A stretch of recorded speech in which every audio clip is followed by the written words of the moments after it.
Hello everyone, welcome to Shinsha Brindi, agriculture current affairs in GK 2022 के 14th episode में स्वागत है। ये जो एग्रीकल्चर करंट अफेयर एपिसोड की सीरीज है, this is very important for the upcoming ICR JRF exam, ICR SRF exam in the field of agriculture और horticulture. इसके साथ साथ IBPS agriculture field officer, state में जो agriculture development officer, assistant director of horticulture, ये PhD के जो exam होते हैं, एएसआरबी एओ का एग्जाम होता है, तो उन सभी के लिए भी ये सीरीज इक्वली इम्पोर्टेंट है। तो अगर आपको हमारे वीडियोस अच्छे लग रहे हैं, आपको हमारे चैनल से कुछ बेनिफिट हो रहा है, तो प्लीज़ जितना हो सकता है अपने फ्रेंड्स के साथ, कलीग के साथ शेयर करें, सब्सक्राइब करें और लाइक करें। तो आज की डिस्कशन हम स्टार्ट करते हैं। आज का हमारा जो फर्स्ट टॉपिक है, the ministry of agriculture and farmers welfare launched which agricultural census 2021-2022 recently। अभी recently ministry of agriculture and farmer welfare ने कौन सा एग्रीकल्चरल सेंसस जो है वो लॉन्च किया है, राइट? इसका राइट आंसर है आपका सी, 11th। ओके, तो आप देख सकते हैं कि जो एग्रीकल्चर सेंसस है, हमें पता है हर 5 साल में एक बार कंडक्ट किया जाता है, राइट? सिर्फ हमारा जो पॉपुलेशन सेंसस है वो 10 साल में एक बार होता है, पर जब हम एग्रीकल्चर सेंसस की बात करते हैं तो it is conducted every 5 years, हर 5 साल में एक बार किया जाता है, which is being undertaken now after delay due to the कोविड-19 पेंडेमिक। तो जब 2022 में एग्रीकल्चर सेंसस कंडक्ट किया जा रहा है, एक्चुअली पहले कंडक्ट किया जाना था, पर ड्यू टू कोविड-19 की वजह से ये डिले हो गया, राइट? तो एग्रीकल्चर सेंसस जो है हम कंडक्ट करते हैं, actually this is a main source होता है इंफॉर्मेशन का on A variety of agricultural parameters, जैसे कि आपका जो number and area of operational holdings कितने हैं, उनका साइज कितना है, क्लास वाइज डिस्ट्रीब्यूशन क्या है, लैंड यूज पैटर्न क्या है, टेनेंसी क्या है, क्रॉपिंग पैटर्न क्या है, इस तरह की जितनी भी इंफॉर्मेशन होती है एग्रीकल्चर से रिलेटेड, तो वो हमें एग्रीकल्चर सेंसस में हम कलेक्ट करते हैं। इसके बाद अगर हम इंपॉर्टेंट फैक्ट्स देखें, जो 11th एग्रीकल्चरल सेंसस है, तो जो इसका फील्ड वर्क है वो कब स्टार्ट होगा एग्रीकल्चर सेंसस का? जो हमारा 11th एग्रीकल्चर सेंसस है, इसका फील्ड वर्क अभी रिसेंटली अगस्त 2022 में स्टार्ट होगा, right? So this is the first time, ये पहली बार हो रहा है जब से एग्रीकल्चर सेंसस कंडक्ट किए जा रहे हैं। तो ये 2022 में जो हम 11th एग्रीकल्चरल सेंसस कंडक्ट कर रहे हैं, तो ये पहली बार है कि जो डेटा कलेक्शन होगी इन द एग्रीकल्चर सेंसस में, वो की जाएगी आपकी स्मार्टफोन्स के द्वारा, टैबलेट्स के द्वारा, so that data is available in time, ताकि डेटा जो इजीली अवेलेबल रहे और वेल इन टाइम रहे, राइट? तो ये फर्स्ट टाइम है कि हम जो टेक्नोलॉजी है उसका यूज करेंगे डेटा कलेक्शन में। और India first ever comprehensive agricultural census, Bharat का पहला एग्रीकल्चरल सेंसस कब कंडक्ट किया गया था? तो that was in the year of 1970-71 में। तो this is also important for you कि इंडिया का पहला एग्रीकल्चर सेंसस कब कंडक्ट किया गया था? 1970-71 में, राइट? 1970-71 में। और अभी जो एग्रीकल्चर सेंसस कंडक्ट किया जा रहा है 2022 में, ये कौन सा है? 11th एग्रीकल्चर सेंसस है, right? Next is the world's first locomotive trials of a deep sea mining system in the central Indian ocean was conducted by. World का पहला लोकोमोटिव ट्रायल किस चीज के लिए? डीप सी माइनिंग के लिए। कहाँ पे? इन द सेंट्रल इंडियन ओशियन में अभी रिसेंटली कंडक्ट किया गया। किस कंट्री के द्वारा? USA, China, India, Russia. इसका राइट आंसर है आपका सी, इंडिया के द्वारा, राइट? आप देख सकते हैं जो हमारे यूनियन मिनिस्टर हैं of state, doctor Jitendra Singh, उन्होंने अवार्ड किया साइंटिस्ट को, जो मिनिस्ट्री ऑफ अर्थ साइंसेस के साइंटिस्ट हैं उनको, किस चीज के लिए? For conducting world's first locomotion trial of the deep sea mining system in the central Indian ocean at the depth of 5270 metre, right? इसमें आप देख सकते हैं जो मिनिस्टर ऑफ स्टेट हैं, इन्होंने अवार्ड भी प्रेजेंट किया at the 16th foundation day of ministry of earth sciences. कौन सा फाउंडेशन डे पे? 16th फाउंडेशन डे था मिनिस्ट्री ऑफ अर्थ साइंसेज का। तो इसके जो साइंटिस्ट हैं उनको अवार्ड किया गया, ठीक है? तो and he also inaugurated A first of its kind and state of the art fully automated buoy based coastal observation and water quality newcasting system for the Indian Ocean, which was developed by Indian National Center for Ocean Information Services INCOIS। ठीक है, तो ये भी आपको पता होना चाहिए कि INCOIS का फुल एब्रिवेटेड फॉर्म क्या है, Indian national centre for ocean information services, right, and it's the part of India's deep ocean mission, right. तो जब हम बात करते हैं कि डीप सी माइनिंग की जब हम बात करते हैं तो part of ocean that lies below a depth of 200 metre is defined as a deep sea. तो डीप सी क्या होता है कि जब हम 200 मीटर से नीचे चले जाते हैं तो हम कहते हैं कि ये डीप सी का पार्ट है, राइट, मतलब पार्ट ऑफ द ओशियन जो कि लाई करता है बिलो डेप्थ ऑफ 200 मीटर, उसको कहते हैं हम deep sea mining. And the process of extracting minerals को एक्सट्रैक्ट करने की process from the deep sea that is known as deep sea mining, उसको हम डीप सी माइनिंग कहते हैं। Next is which of the following is an NDDB's subsidiary for the manure management launched recently। अभी recently जो national dairy development board है, इन्होंने एक subsidiary company launch की है इस चीज के लिए, मैन्योर मैनेजमेंट के लिए। तो वो कौन सी है? एनडीडीबी मृदा, एनडीडीबी फाउंडेशन, एनडीडीबी किसान फर्टिलाइजर, एनडीडीबी फार्म कॉर्पोरेट।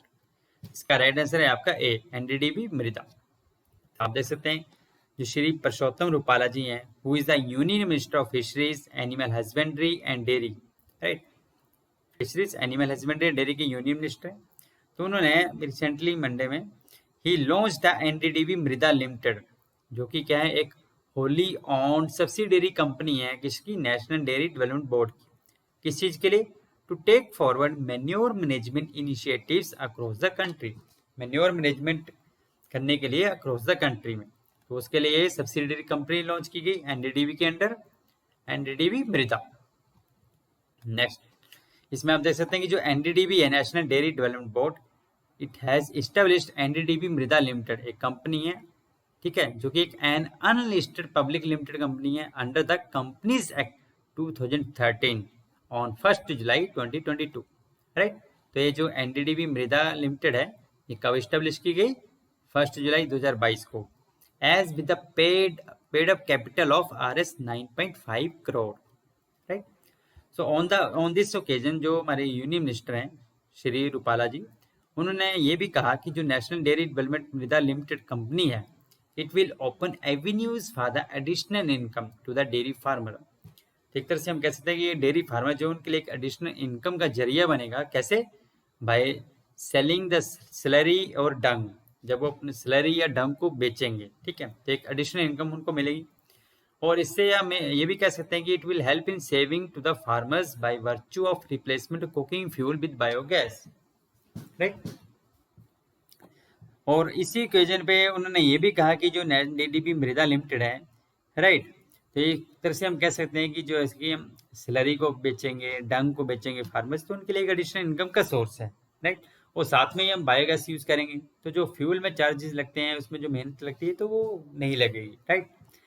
तो ये हम कह सकते हैं कि जो नेशनल डेयरी डेवलपमेंट बोर्ड है, दिस इज ऑल्सो इम्पोर्टेंट कि उन्होंने ट्रेडमार्क भी रजिस्टर किया है, Sudhan, to provide common identity to the dung based organic fertiliser, right. तो ये भी पूछ सकता है कि उस ट्रेडमार्क का क्या नाम है, जो एनडीडीबी है, जो नेशनल डेयरी डेवलपमेंट बोर्ड है, उन्होंने किस ट्रेडमार्क के अंडर जो आपका डंग बेस्ड ऑर्गेनिक फर्टिलाइजर है उनको सेल किया जाएगा। इस ट्रेडमार्क का नेम है सुधन। तो सुधन क्या है? This is the trademark to provide common identity to the dung based organic fertiliser. जो डंग बेस्ड ऑर्गेनिक फर्टिलाइजर होंगे उनको एक इंडिविजुअल आइडेंटिटी देने के लिए सुधन नाम का एक ट्रेडमार्क भी रजिस्टर किया गया है नेशनल डेयरी डेवलपमेंट बोर्ड के द्वारा, right, Sudhan.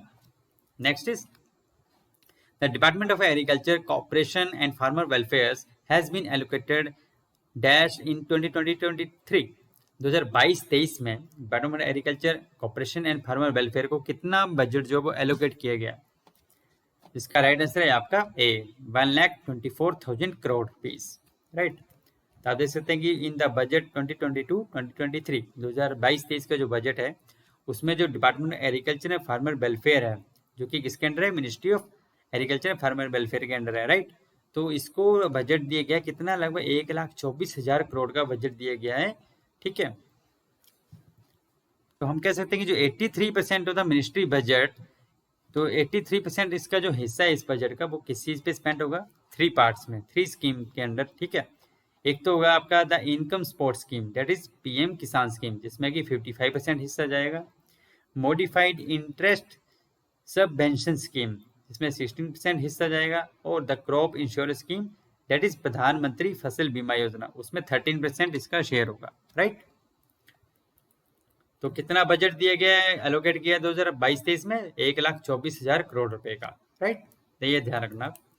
Next is recently in 2022 government of India proposes to add dash lakh hectare area under the organic farming in the country through dedicated scheme, that is PKBVY, यानी कि परंपरागत कृषि विकास योजना and mock वेंटनर।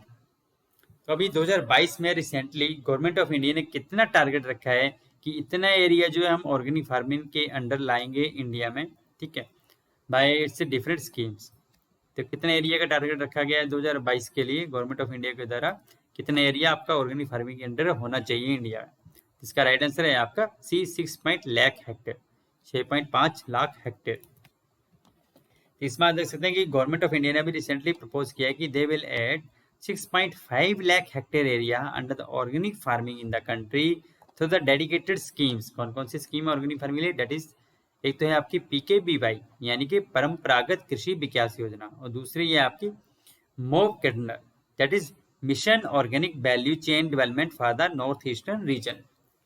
अभी अगर presently अगर हम बात करें तो ऑर्गेनिक फार्मिंग के अंदर कितना एरिया है इंडिया में, तो that is your 59.12 lakh hectare area. It has already been brought under the organic farming as certified with the national programme for organic production and participatory guarantee system, right. इसके according कितना area जो है organic farming के under cover किया जा चुका है इसे अभी तक 59.12 लाख हेक्टेयर। और कितना टारगेट रखा है अभी गवर्नमेंट ऑफ इंडिया ने, कितना एरिया हम और लाएंगे ऑर्गेनिक फार्मिंग के अंडर 2022 में, 6.5 lakh hectare. Next is the total Ramsar sites in India till 2022 are, अभी currently at present total Ramsar sites कितनी है भारत में, तो इसका राइट आंसर आपका भी 54 है। अभी टोटल जो नंबर है वो 54 हो गया है।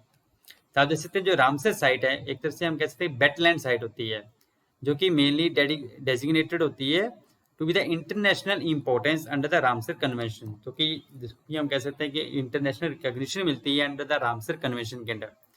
और ये जो कन्वेंशन है मेनली इसका जो मेन एम है कि वो क्या है,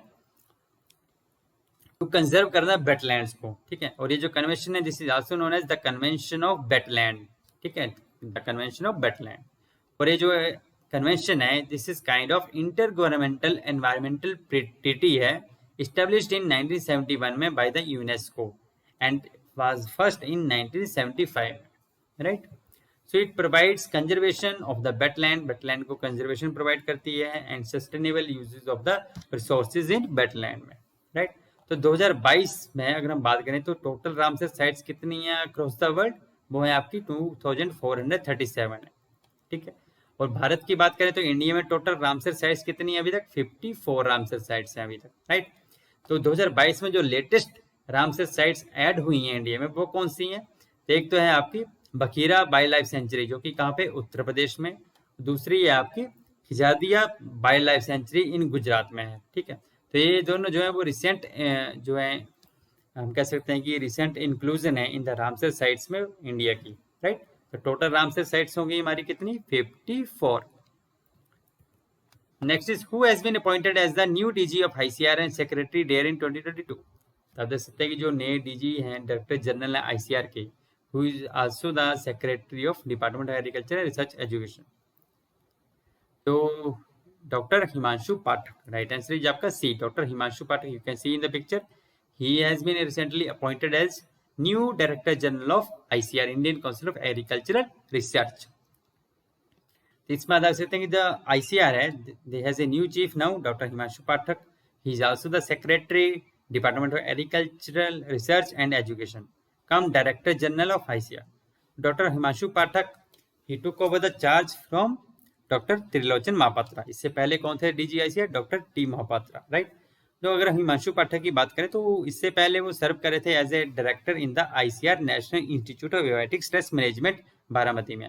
और उससे पहले वो डायरेक्टर थे ICAR नेशनल रिसर्च इंस्टीट्यूट के भी, कटक, उसके भी डायरेक्टर रहे हैं ये, right. Next is the game changer, hope, Obasanjo 2, Baba 70 and poundable, these are the varieties of, तो ये किसकी वैरायटी है? These are the varieties of cassava, cassava की वैरायटीज हैं। तो आप देख सकते हैं कि जो नाइजीरिया की नेशनल रिलीज कमेटी है, they have approved these 5 varieties, ठीक है, ये जो 5 वैरायटी हैं इनको अप्रूव किया है जो नाइजीरिया की नेशनल रिलीज कमेटी है, राइट। तो ये जो 5 वैरायटी हैं ये कैसे डेवलप की गई हैं? विद द कोलैबोरेशन, किस चीज़ की collaboration? National root crop research institute and the international institute of tropical agriculture, इनकी कोलैबोरेशन से ये 5 वैरायटीज जो हैं वो ब्रीड की गई हैं, राइट। तो किस टेक्निक को यूज करके ब्रीड की गई है? By using genomic assisted breeding. तो हम कह सकते हैं कि जो 5 वैरायटीज जो हैं, game changer, hope, Obasanjo 2, Baba 70 and poundable, cassava की वैरायटी, ये 5 वैरायटी जो हैं हम कह सकते हैं these are the first cassava varieties released using genomics assisted breeding, जो कि जीनोमिक असिस्टेड ब्रीडिंग टेक्नोलॉजी को यूज करके डेवलप की गई हैं, राइट। अब देख सकते हैं कि जो पाउंडेबल की अगर हम बात करें तो पाउंडेबल जो है this is the first sweet variety है कसाबा की, जो कि रिलीज की गई है नाइजीरिया में। तो हम कह सकते हैं कि इसको हम बॉयल भी कर सकते हैं and it can be eaten without elaborative processing, बिना प्रोसेसिंग के भी इसको हम कंज्यूम कर सकते हैं। बाबा 70 की बात करें, बाबा 70 की बात करें तो ये एक्सीलेंट वैरायटी है किस चीज़ के लिए? फार्म मेकिंग, गरी एंड फूफू बनाने के लिए, ठीक है। एंड अगर हम बात करें गेम चेंजर एंड ओबेसेंजो 2 की, तो ये दोनों जो वैरायटी हैं इनमें high and stable starch content होता है, मतलब स्टार्च रिच वैरायटी है जिसमें जो कि स्टेबल स्टार्च कंटेंट होता है, ठीक है। सो हम कह सकते हैं कि अगर इन 2 वैरायटीज को फार्मर ग्रो करेंगे तो farmer will find ready buyers at the flour mills and the starch factories, right, क्योंकि ये स्टार्च रिच वैरायटीज हैं। तो नेचुरली बात है जो भी स्टार्च रिच फैक्ट्रीज होंगी जो भी स्टार्च पे काम कर रही होंगी तो नेचुरली वो डिमांड करेंगी इन वैरायटीज को अगर फार्मर्स ग्रो करें तो, right. So this is all about today. अगर आपको हमारा वीडियो अच्छा लगा हो तो प्लीज शेयर करें, सब्सक्राइब करें एंड लाइक करें। स्टे ट्यून विद सिंसियर बरेनरी for all the agricultural and horticultural updates. आप हमें टेलीग्राम चैनल पे भी ज्वाइन कर सकते हैं सिंसियर बरेनरी के नाम से। आप हमें इंस्टाग्राम पे भी फॉलो कर सकते हैं, there also you find some important updates. तो this is all about today. Thank you. जय हिंद।